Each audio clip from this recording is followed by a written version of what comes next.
I'm a bike commuter. I've been a bike commuter for about 15 years.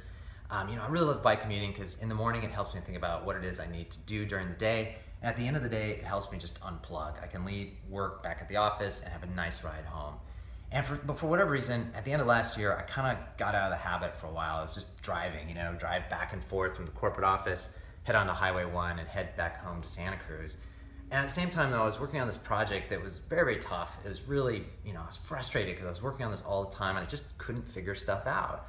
So I thought, okay, well, I need to get back into the habit of riding my bike back and forth because, that will help me just kind of de-stress and just kind of work my way through this. So, okay, great. So then I rode in the morning, everything was fine. And I was working on the project all day here at the corporate office. And it was the end of the day, okay, time to head home.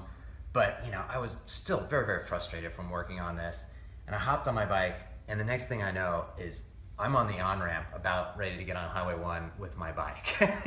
And I realized, that's not gonna work. And I had to make a decision at that point. Well, do I hop on the highway and try and ride a couple miles down as cars are zooming past me at 70 miles an hour? Or do I turn around and head up the on-ramp against oncoming traffic?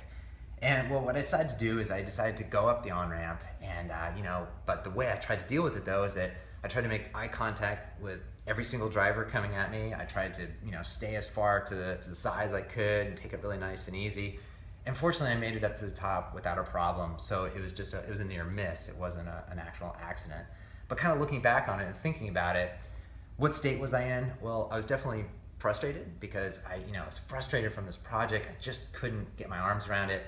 I was complacent because I'd ridden this stretch 1,000 times.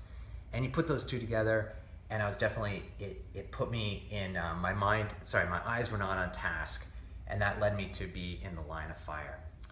It could have ended up really tragically. I could have been killed, but fortunately it was just a near miss, and I was able to get back on Larkin and head home. So that was my SafeStart story.